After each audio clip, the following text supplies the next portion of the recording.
Right now, somewhere in the world, two teenagers are falling for each other for the first time. Nobody sat them down and explained it. Nobody handed them a manual. And yet their hearts are racing, their palms are sweating, their attention has narrowed to a single other person on the planet. They think this feeling is theirs. It is not. It is 2 million years old. You inherited it. So did every human who ever lived. But here is the strange part. For most of human history, nobody actually knew where babies came from. Not really. Not the way you know it. There was no biology class around a campfire. No diagram. No word for what was happening inside a woman's body. Early humans lived with sex, desire, birth, and family for hundreds of thousands of years before they ever understood the connection between them. They felt the pull long before they understood the plan. So how did a species figure out the single most important fact about its own existence? How did understanding arrive? Slowly, in the dark, without language for most of it. The answer is stranger, slower, and more human than you think. And it starts not with a discovery, but with a body that already knew what the mind did not. Go back 3 or 4 million years. Before language.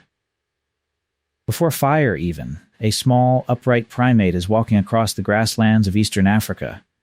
Her name, if you gave her one, might be something like Lucy, the famous fossil skeleton discovered in Ethiopia in 1974. She has no words. No concepts, but she has a body already shaped by a force she cannot name.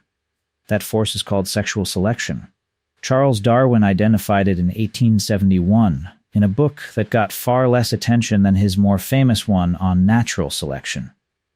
Sexual selection is the pressure that shapes a species not just to survive, but to be chosen, to be desired. Long before any human understood reproduction intellectually, evolution had already been running the experiment for millions of years, shaping bodies, behaviors, and instincts around one outcome: successful mating. This is the part most people miss. Understanding did not come first. Instinct did. Early hominins did not need to understand conception to feel attraction. They did not need a theory of fertility to feel jealousy, competition, tenderness, or desire. These feelings were already wired in, the same way a spider does not need geometry to spin a web. The body was ahead of the mind by millions of years. But something changed. And it changed slowly, in a way that still shapes your relationships today. Around 4 million years ago, something happened to the human body that most people never think about. Bipedalism. Walking upright. It sounds unrelated to sex. It is not. The anthropologist Owen Lovejoy, working out of Kent State University, proposed one of the most influential ideas in this field. He argued that walking upright freed the hands. Freed hands meant a male could carry food back to a female and her offspring. Carrying food back, consistently, to the same partner, meant something revolutionary was beginning to take shape. Pair bonding. Not romance, not yet, not anything a hominin could have described, but a pattern. A male who provisioned one female and stayed near her, had offspring who survived more often than the offspring of males who wandered and scattered their effort everywhere. Evolution does not care what a creature understands. It only cares what works. And bonding worked. This is the moment where something enormously important begins. Before language, before self-awareness, before any concept of family, evolution had already started building the emotional architecture of monogamy, jealousy, attachment, and loyalty. Not because early humans understood love. Because bonded pairs raised more surviving children than unbonded ones did. You feel the ache of missing someone. You feel jealousy when a partner's attention drifts. You feel the pull to stay close to the people you love. None of that required understanding. It only required survival. But here is where it gets even more interesting. Not every researcher agrees that strict pairing was the whole story. Sarah Blaffer-Hrdy, an evolutionary anthropologist at the University of California, Davis, has spent decades studying something different: cooperative breeding. Her research suggests that early human mothers did not raise children alone, or even in isolated pairs. They raised them with help. Grandmothers, sisters, extended kin.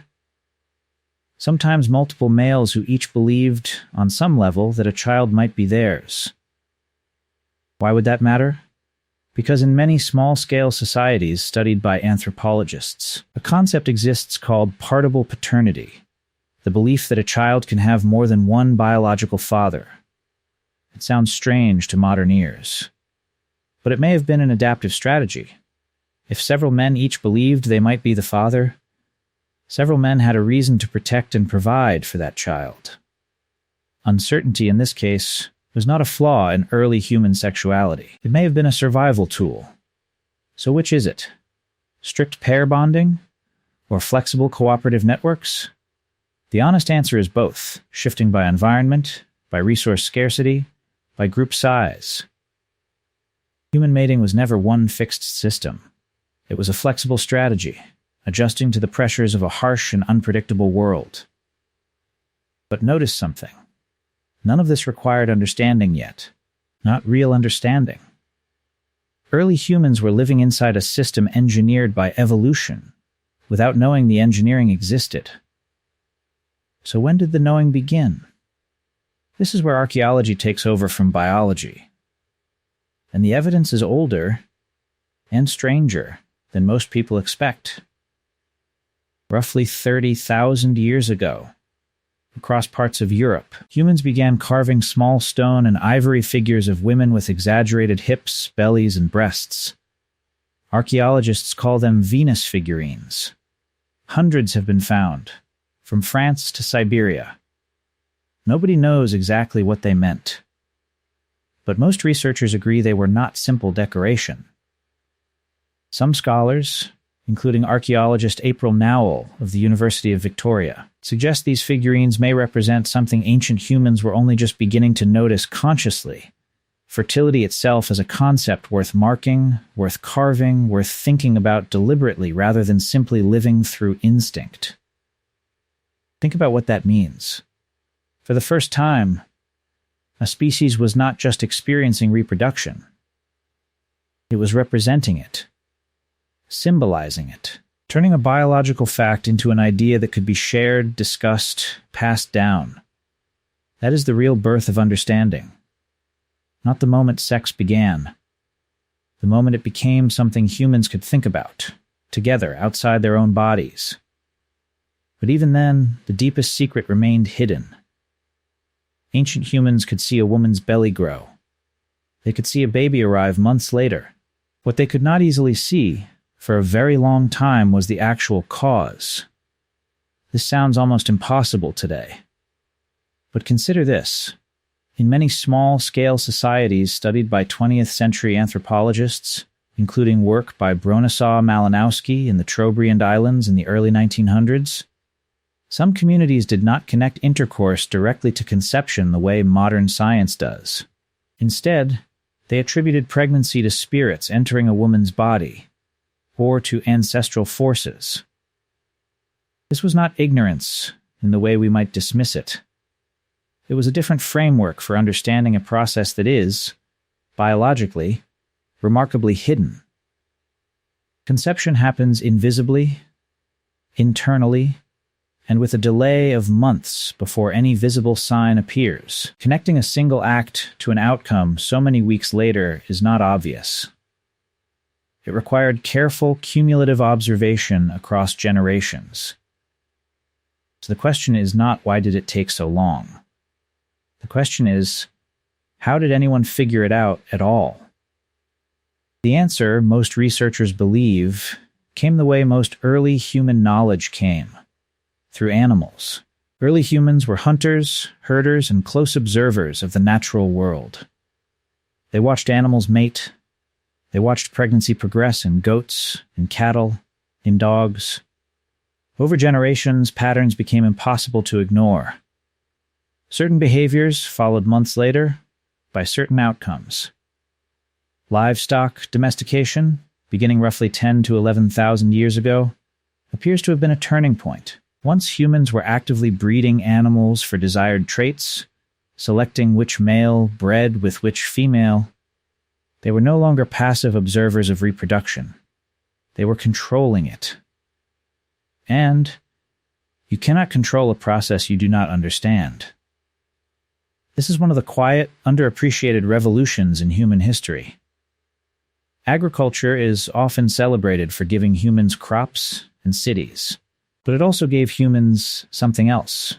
The first deliberate, repeatable understanding of biological reproduction, tested and confirmed across thousands of managed animal pregnancies.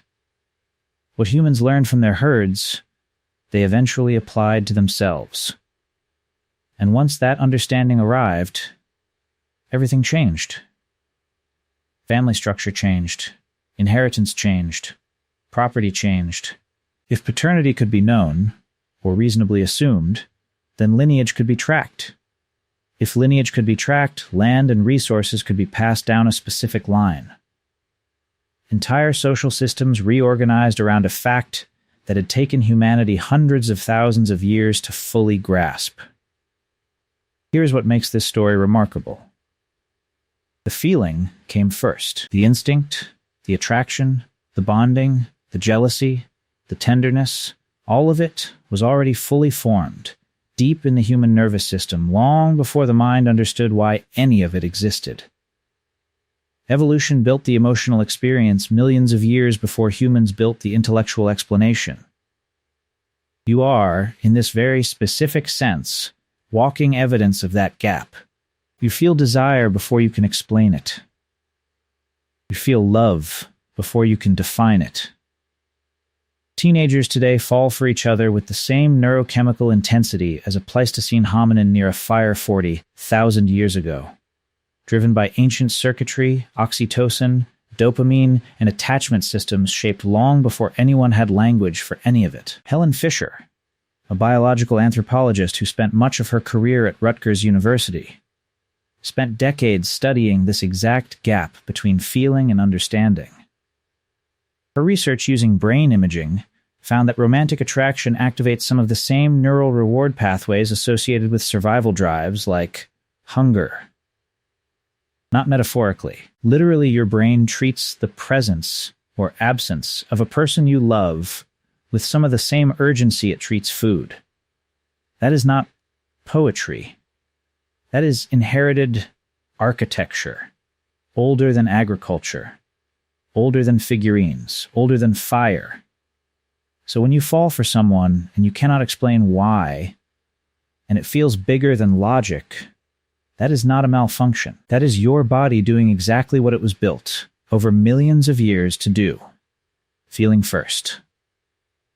Understanding, if it ever fully arrives, always comes later. Humanity spent nearly its entire existence living inside a mystery it could feel, but not explain. And in a strange way, so do you. You can read the biology now, you can watch a documentary and learn about hormones, pair bonding, and evolutionary strategy. But when you are actually standing in front of someone you love, none of that knowledge is what you feel first. You feel it the way Lucy might have felt it 3 million years ago, walking across an African plain with no words for what was happening inside her chest. The knowledge came late. The feeling was always first.